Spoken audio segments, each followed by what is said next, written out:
العلم هو النور الهادي والمفتاح لكل الخير من يرد الله به خيرا. بسم الله الرحمن الرحيم.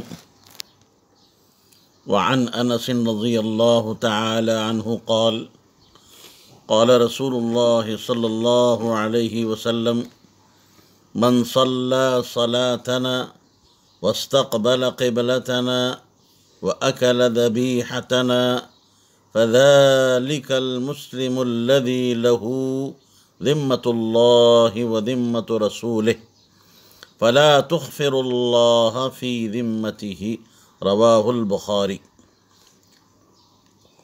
حضرت انس رضی اللہ تعالی عنہ سے مروی ہے، وہ فرماتے ہیں کہ رسول اللہ صلی اللہ علیہ وسلم نے ارشاد فرمایا، جو شخص ہماری نماز کی طرح نماز پڑھے اور ہمارے قبلے کا استقبال یعنی رخ کرے اور ہمارے ذبیحوں کو تناول کرے، کھائے، فَذَلِكَ الْمُسْلِمُ الَّذِي، یہ وہ ایسا مسلمان ہے کہ جس کو اللہ اور رسول اللہ صلی اللہ علیہ وسلم کا امان حاصل ہے۔ لہذا جو شخص امان الہی میں ہو تم اس سے تعارض کر کے اللہ کے عہد کو نہ توڑو۔ من صلی صلاتنا، صلی فعل ماضی کا صیغہ واحد مذکر غائب، صلاتنا ای صلی صلاتن کصلاتنا، یہاں کصلاتنا میں جیسے آپ سمجھ گئے ہوں گے کہ حرف جر کاف کو حذف کیا ہے تو اسے منصوب بنزع الخافض کہا جاتا ہے۔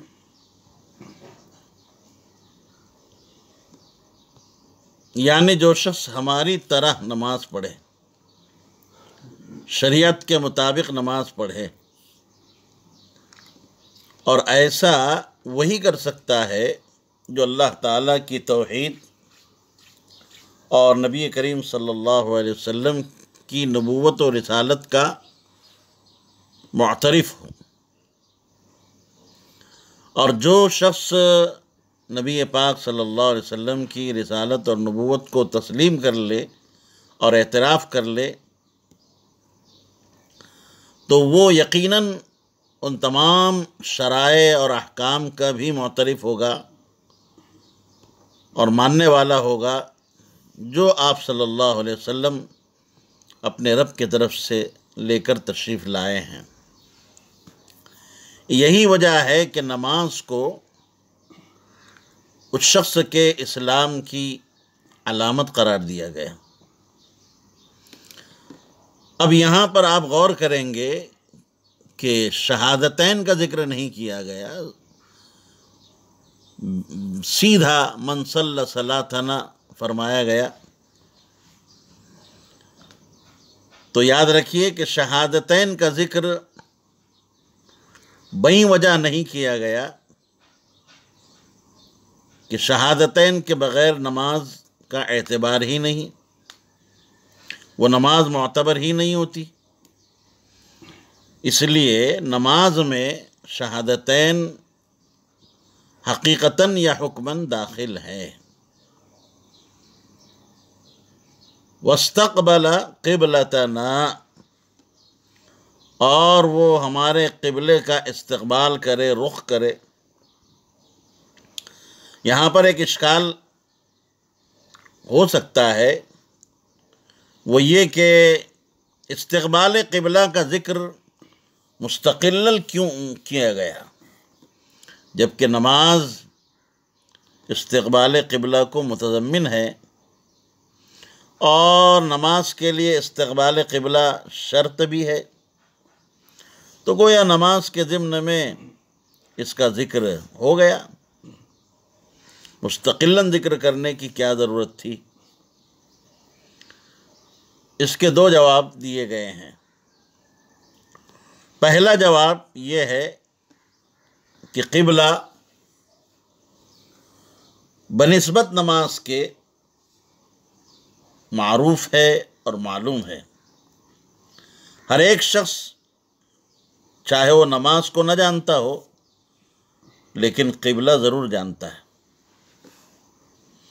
یہ تو ایک جواب ہوا۔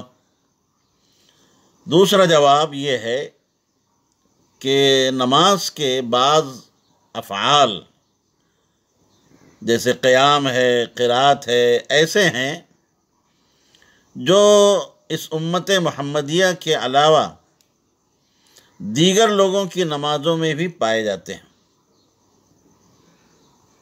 وہ ہمارے ساتھ مخصوص نہیں ہیں۔ اس کے برخلاف استقبال قبلہ مخصوص بنا، ہمارے ساتھ مخصوص ہے۔ اس وجہ سے استقبال قبلہ کا ذکر بطور خاص کیا گیا ہے کہ جو شخص امت محمدیہ کی اس خصوصیت کو اختیار کرے، ایسے شخص کے ساتھ تعرض اور عہد شکنی جائز نہیں ہے۔ دو باتیں ہوئیں، صلی صلاتنا واستقبل قبلتنا۔ اب تیسری بات کا ذکر ہو رہا ہے، وَأَكَلَ ذَبِيحَتَنَا۔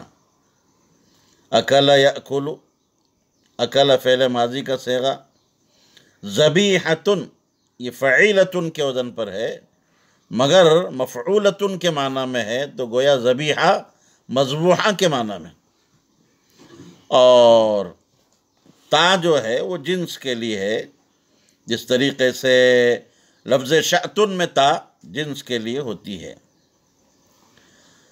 جس طرح نماز میں استقبال قبلہ کے ذریعے ایک مسلمان اپنے غیر سے امتیاز پاتا ہے، یہ امتیاز محض عبادت کے ذریعے تھا۔ اب ایک دوسرے امتیاز کو یہاں ذکر کیا، اکل ذبیحتنا، کہ مسلمان کا اپنے غیر سے عبادات میں بھی اور عادات میں بھی دونوں اعتبار سے امتیاز پانا ہے،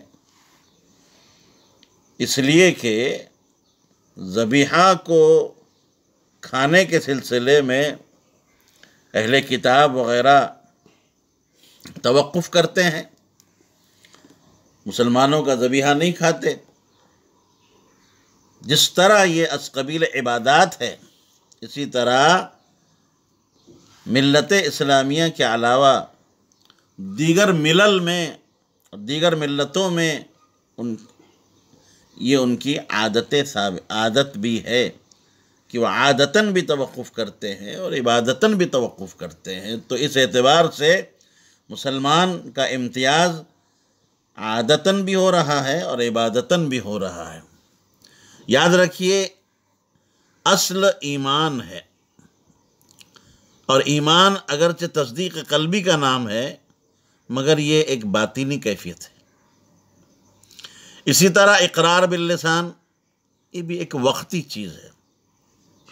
دو مذہبوں اور دو دینوں کے درمیان کھلا فرق اور امتیاز الگ الگ شعار ہی کے ذریعے ہو سکتا ہے۔ اسلامی شعار نماز پڑھنا ہے، اور استقبال قبلہ یعنی بیت اللہ کی طرف رخ کرنا اور رخ کر کے عبادت کرنا، یہ اسلامی شعار ہے۔ تو اہل کتاب کے مقابلے میں یہ ایک امتیازی عمل ہے۔ اسی طرح معاشرتی لحاظ سے جس عمل میں اہل کتاب اہل اسلام سے احتراز کیا کرتے تھے، اجتناب کیا کرتے تھے، وہ مسلمانوں کا ذبیحہ تھا۔ یہ مسلمانوں کے ذبیحے کا گوشت نہیں کھایا کرتے تھے۔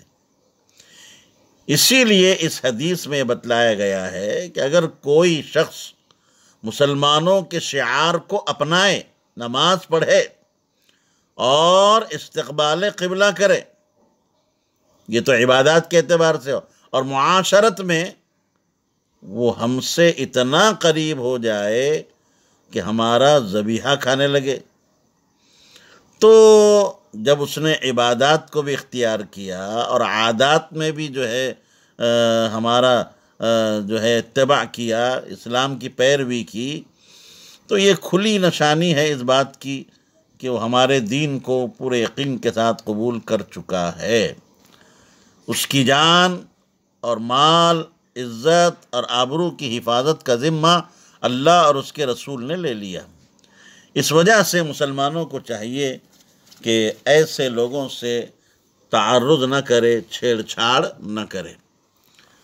یہاں ایک اشکال یہ بھی لازم آتا ہے کہ حدیث پاک میں صرف نماز کا ذکر ہے، صلی صلاتنا، جبکہ آپ اس سے پہلے احادیث کے ذریعے معلوم کر چکے ہیں کہ اسلام کے ارکان اس نماز کے علاوہ اور بھی تو ہیں، تو ان کا ذکر کیوں نہیں؟ تو اس کا جواب یاد رکھیں کہ شیخ عبدالحق محدث دہلوی رحمۃ اللہ علیہ نے اپنی کتاب اشیعۃ اللمعات میں یہ بات تحریر فرمائی کہ حدیث میں جو 3 امور کا ذکر ہے، استقبال قبلہ، نماز اور جو ہے اکل ذبیحہ، یہ اسلام کی مضبوط تر علامات میں سے اور مستحکم شعار میں سے۔ اور آپ نے تو اس سے پہلے بھی سن لیا، حدیث میں اللہ کے نبی صلی اللہ علیہ وسلم نے ارشاد فرمایا الصلاۃ عماد الدین، نماز یہ دین کا ستون ہے۔ بعض حضرات نے یہ بات بھی کہی ہے کہ آپ صلی اللہ علیہ وسلم نے جس زمانے میں یہ بات ارشاد فرمائی من صلی صلاتنا واستقبل قبلتنا واکل ذبیحتنا، اس زمانے میں دیگر ارکان فرض نہیں ہوئے تھے، صرف نماز فرض ہوئی تھی۔ جیسے آپ جانتے ہیں کہ ارکان کی فرضیت یہ تدریجاً ہوئی ہے۔ فذالک، ذالک یہ مبتدا ہے اور اس کا مشار الیہ یہ ہے من جمع هذه الاوصاف الثلاثہ، یعنی وہ شخص کہ جو ان تینوں اوصاف کا حامل ہو اور جامع ہو۔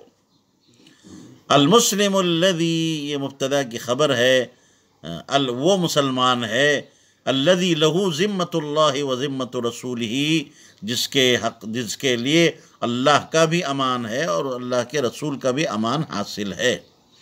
جیسے میں نے ترجمہ بھی کیا، ذمہ سے مراد یہاں امان ہے، عہد ہے کہ ایسے مسلمان کو اللہ اور رسول اللہ دونوں کا امان حاصل ہے۔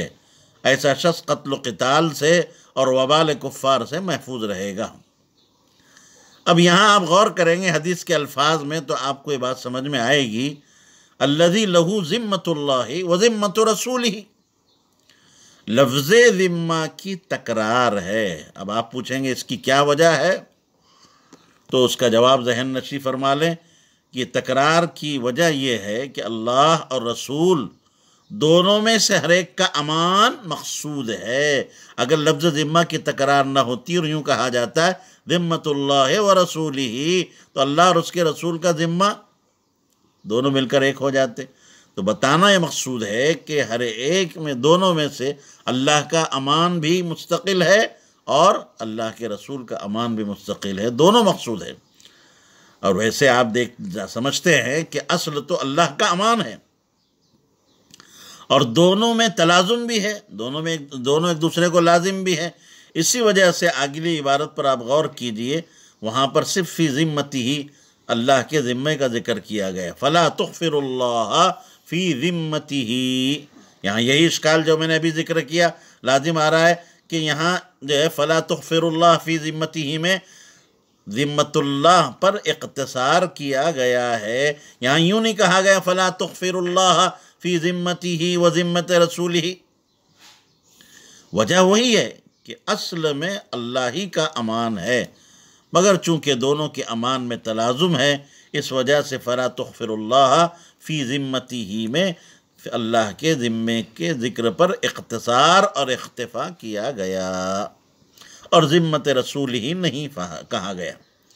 فلا تغفروا، اغفر یغفر اغفارا باب افعال سے ہے، ای لا تخونوا اللہ فی عہدہ ولا تتعرضوا فی حقہ من مالہ ودمہ وعرضہ، یعنی اس شخص کے مال، خون اور آبرو سے تعرض یعنی چھیڑ چھاڑ نہ کی جائے، تعرض کر کے اللہ کے امان اور اللہ کے عہد کو توڑا نہ جائے اور اس میں خیانت نہ کی جائے۔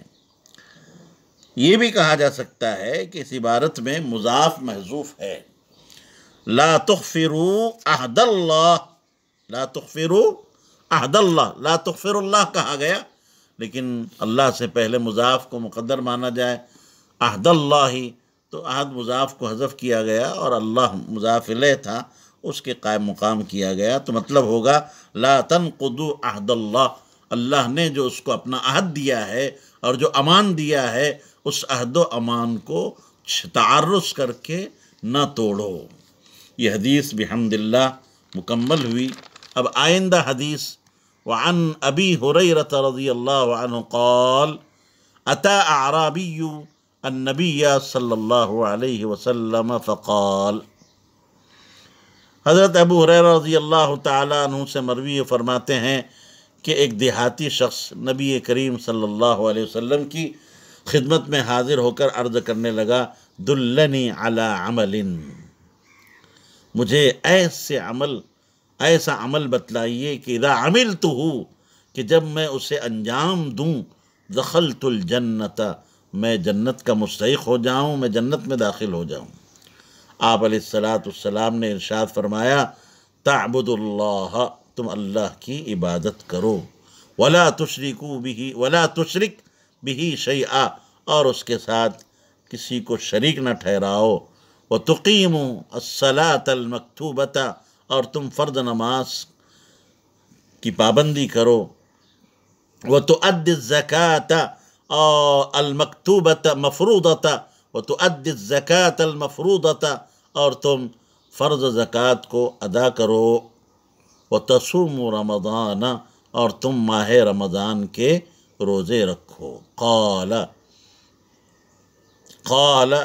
والذی نفسی بیدہ لا ازید علی ھذا شیئا ولا انقص منہ، دیہاتی کہنے لگا، اس ذات کی قسم جس کے قبضے میں میری جان ہے، اس پر میں کسی چیز کا نہ اضافہ کروں گا اور نہ میں اس سے کسی چیز کو کم کروں گا۔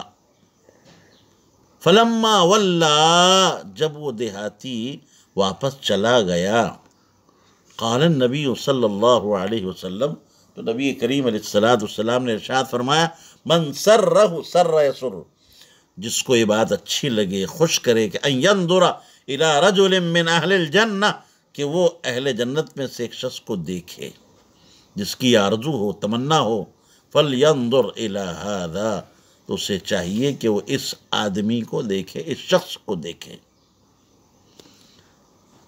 اتی اعرابی النبی صلی اللہ علیہ وسلم، اعرابی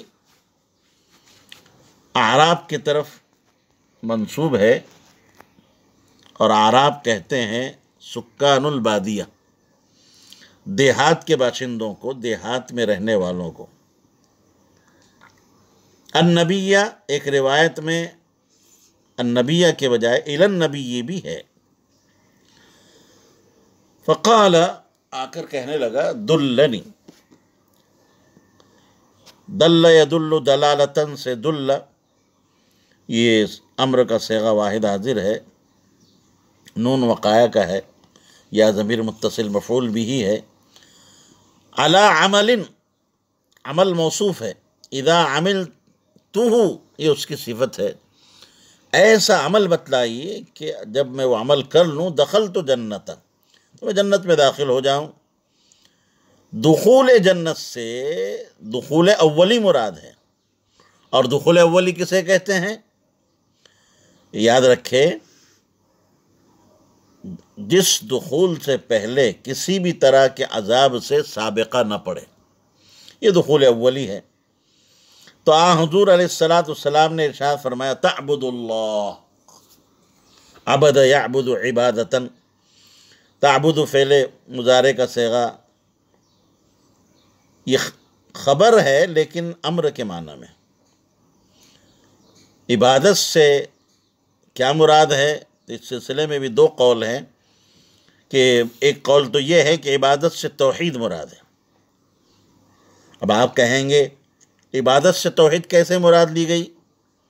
ہم یہ کہیں گے کہ بعد والے جملے پہ غور کیجئے.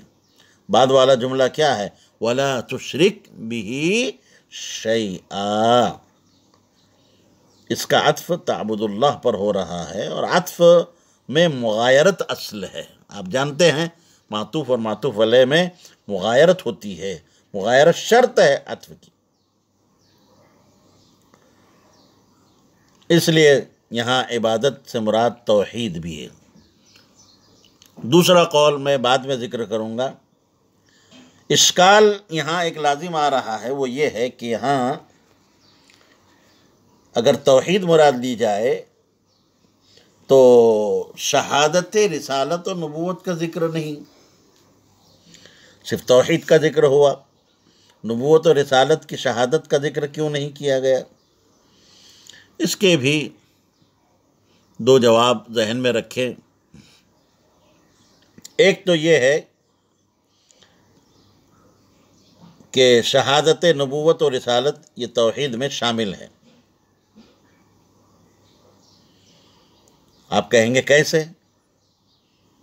ایسے کہ شہادت نبوت کے بغیر توحید کا اعتبار ہی نہیں.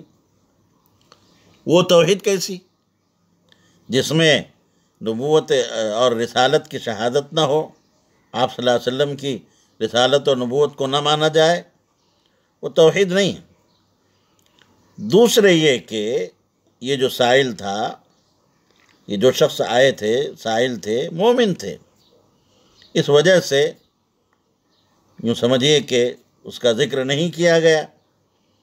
ویسے تو توحید کے ذکر کی بھی ضرورت نہیں تھی، کیونکہ جب وہ مسلمان ہے تو شہادتین دونوں کے جو ہے ذکر کی ضرورت نہیں تھی، نہ شہادت توحید کی نہ شہادت رسالت و نبوت کی. مگر یہاں اگر تعبد اللہ سے توحید کو مراد لیا جائے تو یہاں شہادت توحید کا جو ذکر ہے وہ محض اس کے شرف کی وجہ سے کیا گیا ہے. وَلَا تُشْرِكْ بِهِ شَيْئًا أي شَيْئًا مِّنَ الشِّرْكِ. اللہ کے ساتھ کسی بھی طرح کا شرک نہ کیا جائے، نہ اس کی ذات میں نہ اس کی صفات میں. نہ شرک جلی کیا جائے اور نہ شرک خفی کیا جائے. ہر طرح کے شرک کی نفی مراد ہے. اور وَلَا تُشْرِكْ بِهِ شَيْئًا یہ جملہ حالیہ بھی ہو سکتا ہے. ترجمہ ہوگا تم اللہ کی عبادت کرو اس حال میں کہ تم اس کے ساتھ کسی کو شریک قرار نہ دو. اب وہ جو میں نے وعدہ کیا تھا کہ تعبد اللہ میں ایک قول تو یہ ہے کہ عبادت سے توحید مراد ہے. اب میں بتا رہا ہوں، آپ حضرات ذرا غور سے سنیں کہ یہاں دوسرا جو احتمال ہے وہ یہ ہے کہ تعبد اللہ سے عبادت ہی مراد لی جائے، اور صلاۃ اور زکوٰۃ کا ذکر جو ہے یہ عطف خاص علی العام للاہتمام ہے. عطف خاص علی العام یعنی عام پر خاص کا عطف ہو رہا ہے. صلاۃ اور زکوٰۃ یہ خاص ہے، اس کا ذکر جو ہے عام پر ہو رہا ہے، اور یہ ذکر اس کا فائدہ کیا ہو؟ اہتمام کی غرض سے ان دونوں کا عطف کیا گیا. اب یہاں بھی ایک اشکال لازم آ رہا ہے کہ حدیث پاک میں حج کا ذکر کیوں نہیں؟ جواب ذہن میں رکھے. ابن حجر رحمۃ اللہ علیہ نے اس کا جواب یہ دیا ہے کہ یہ جو سائل تھے حج کر چکے تھے، اس لیے جو ہے اس کا ذکر نہیں کیا گیا، اسے بتایا نہیں کیا گیا، اس لیے کہ وہ جانتے تھے. یا یہ کہ آپ صلی اللہ علیہ وسلم نے ذکر فرمایا ہو مگر راوی حدیث نے اختصار کے پیش نظر اسے ترک کر دیا ہو. ایک بات بہت ہی اہم ہے، عارفین کی بات، اس کو آپ ذہن نشی فرما لیں، بلکہ آب زر سے لکھنے کے قابل ہے. عارفین کا کہنا ہے کہ عبادت کرنے کے مقاصد مختلف ہوا کرتے ہیں. ہمارا آپ غور کریں اس بات پر. نمبر 1، اگر عبادت کا مقصد تحصیل ثواب اور تخلص عن العقاب ہو، جیسے عام طور سے ہم لوگ عبادت کرتے ہیں تو تحصیل ثواب کی نیت ہوتی ہے، اور اللہ کے عقاب اور عتاب اور عذاب سے چھٹکارا پانا یہ ہماری نیت ہوتی ہے، یہ بہت ہی اسفل اور نچلا درجہ ہے. اس کو عبادت ضرور کہتے ہیں.